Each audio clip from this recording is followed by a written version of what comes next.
August মাস বাঙালি জাতির স্বাধীনতা মাস। এই বাঙালি জাতির স্বাধীনতার মাস আগস্ট মাস। আপনারা জানেন একটু আগে খবর এসেছে তাদেরকে একটা একটা করে ধরে আনা হচ্ছে, বিমানবন্দর থেকে ধরে আনা হচ্ছে, হাসান মাহমুদকে কুত্তার মতো ধরে আনা হয়েছে, হারুনকে শুয়ারের মতো ধরে আনা হয়েছে। আমরা এই বাঙালি জাতিরা, এই ছাত্র সমাজ, বাংলাদেশ জাতীয়তাবাদী দল সহ ডানপন্থী যত দল আছে সবাই হাজার হাজার কর্মীর রক্তের বিনিময়ে এই স্বাধীনতা এসেছে। আপনাদেরকে বিশেষভাবে অনুরোধ করছি, আপনারা সতর্ক থাকবেন। ওরা বেঈমান, জালেম, খুনি এবং রাহাজানি, বেড ডাকাত, ওরা কোন সময় কি করবে আপনারা ধরতে পারবেন না। স্বৈরাচারী শেখ হাসিনা এখনো ভারতে আছে, সেইখান থেকে ষড়যন্ত্র করছে আমাদের বিরুদ্ধে। আপনারা সতর্ক থাকতে হবে। হিন্দুদের মন্দিরে আগুন দিয়ে আমাদেরকে মৌলবাদী আখ্যায়িত দিতে চায়। খুনি শেখ হাসিনা আমাদেরকে রাজাকার বলেছে, কিন্তু এই বাঙালি জাতির 53 বছরের ইতিহাসে প্রথম সে রাত্রে বাগিয়ে গিয়েছে হেলিকপ্টারের মাধ্যমে। আপনারা দেখেছেন, আমরা বলেছিলাম, হয়তো অনেকে আশাআশি করেছেন, অনেকে বলেছিল, নেতৃবৃন্দকে বলেছিল যে শেখ হাসিনা গণভবন থেকে পালিয়ে যেতে হবে, একদিন আসবে। হয়তো একটু দেরি হয়েছে, কিন্তু পালিয়ে গিয়েছে।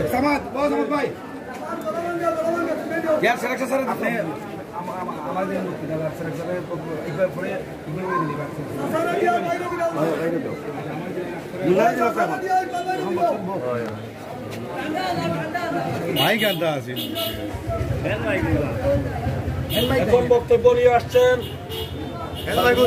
ছাত্রদলের যুগ্ম সাধারণ সম্পাদক ছোট ভাই মুন্না।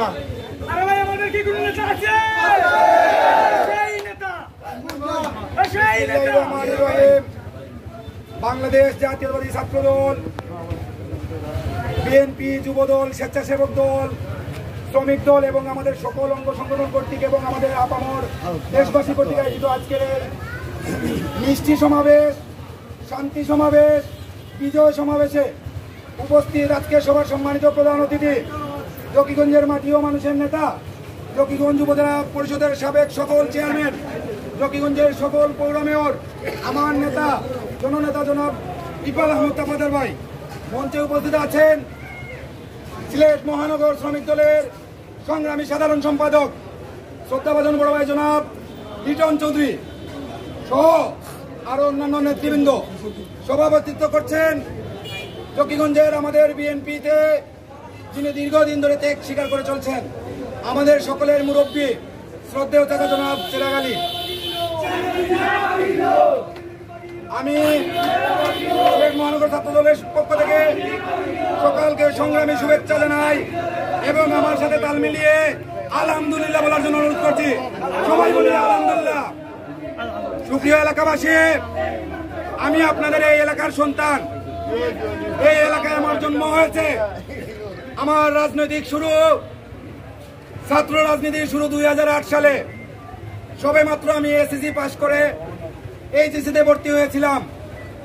আমি যখন এই এলাকায় আসি তখন এই এলাকার আপামর বিএনপি, আমাদের মেয়র ছিলেন ইকবাল ভাই এবং আমার এলাকার সকল মুরব্বিয়ান যারা বিএনপি করেন, উনাদের আদর্শ দেখে আমি উৎসাহ বোধ করে ছাত্র দলে যোগদান করি। কিন্তু দুঃখের বিষয় হলো, আমি আমার বয়স যখন 16 বছর, তখন এই এলাকার আওয়ামী কিছু কুচক্রী মহল শুধু এই দলকে ভালোবাসার জন্য আমাকে বিভিন্নভাবে হয়রানি করেছে।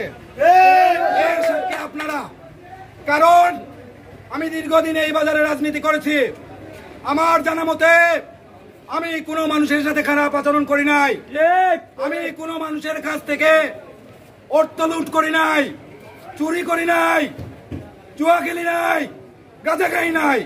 আমার একটাই দোষ ছিল, আমি মন প্রাণ থেকে এই খালেদা জিয়াকে ভালোবাসতাম।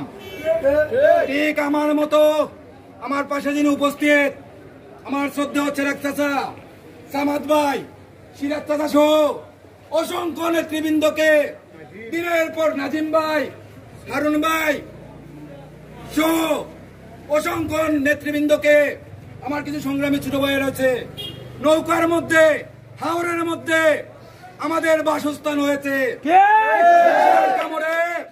আমাদের পা ফুলে যেত, 2 রাত 3 রাত আমরা মুক্ত থাকতাম। এই আওয়ামী হায়নারা আমাদেরকে বাজারে উঠতে দিত না, তারপরও আমরা সংগ্রাম চালিয়ে গেছিলাম, কারণ আমাদের সংগ্রাম ছিল দেশ মুক্তির সংগ্রাম। এখন আল্লাহ তাআলার কি হুকুম, আজকে এই জালিমরা এই বাজারের আশপাশে নাই। দিচ্ছি ছাত্রলীগের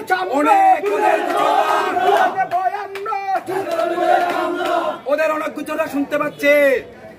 আপনাদের উদ্দেশ্যে বলে দিতে চাই, এইটা আমার এলাকা, আমার জন্মস্থান, চেরাগ চাচার জন্মস্থান, সামাদ ভাইয়ের জন্মস্থান। আমরা বদলা নিব না, স্বয়ং আল্লাহ তাআলা আপনাদের বদলা নিয়ে নিয়েছেন। আপনারা শুধু মনে রাখবেন আমাদের সাথে কি করেছিলেন। আমরা কোনো প্রতিবাদ করতেছি না, সারা বাংলাদেশে হরিশুট চলতেছে, কিন্তু শুধুমাত্র রতনগঞ্জ আমরা বিএনপি করি বিদায় এখনো শান্ত। অন্য কেউ যদি সুযোগ পেত তাহলে ঘর বাড়ি আগুন দিয়ে জ্বালিয়ে দিত, কারণ আমরা 18 বছর ধরে নির্যাতিত। তাই সেই সকল আওয়ামী দালালদের উদ্দেশ্যে বলছি, এই দেশ এখন থেকে স্বাধীন দেশ, এই দেশ আমার সার্বভৌমত্ব দেশ, এই দেশ বেগম খালেদা জিয়ার দেশ, এই দেশ তারেক রহমানের দেশ। এই দেশ নিয়ে যদি কেউ কুচক্র করেন, আবারও ষড়যন্ত্রে লিপ্ত হন, তাহলে আমাদের পাশে কাস্টম ঘাট আছে, সেই কুশিয়ারা নদীতে ফেলে দিব। আমি আর কিছু বলতে চাই না। আমি আমার এই নিরীহ এলাকার সকল জনসাধারণকে আশ্বস্ত করতে চাই, আপনাদের বাজারের জানমালের কোনো ক্ষয়ক্ষতি হবে না, আমরা কারো ক্ষতি করতে চাই না। আপনারা আমাদের সাথে একাত্মতা পোষণ করবেন, যেন আমরা এই বাজারকে একটি মডেল বাজারে রূপান্তরিত করতে পারি। সাথে সাথে এই বাজারের সিকিউরিটির দায়িত্ব আমাদের। আজ থেকে এখানে কোনো চোর, কোনো জুয়াকুর, কোনো সেই কতিপয় ছাত্রলীগ নেতা যে জুয়ার এজেন্ট ছিল, তারা সরার বসতে দিব না। পরিশেষে সকলের সুস্বাস্থ্য দীর্ঘায়ু কামনা করে এবং আমার জন্য সকলে দোয়া করার জন্য আশীর্বাদ জানিয়ে আমি আমার বক্তব্য এখানেই শেষ করছি। শহীদ জিয়া অমর হোক, দেশ নেত্রী বেগম খালেদা জিয়া জিন্দাবাদ, তারুণ্যের অহংকার জনাব তারেক রহমান জিন্দাবাদ, জিন্দাবাদ।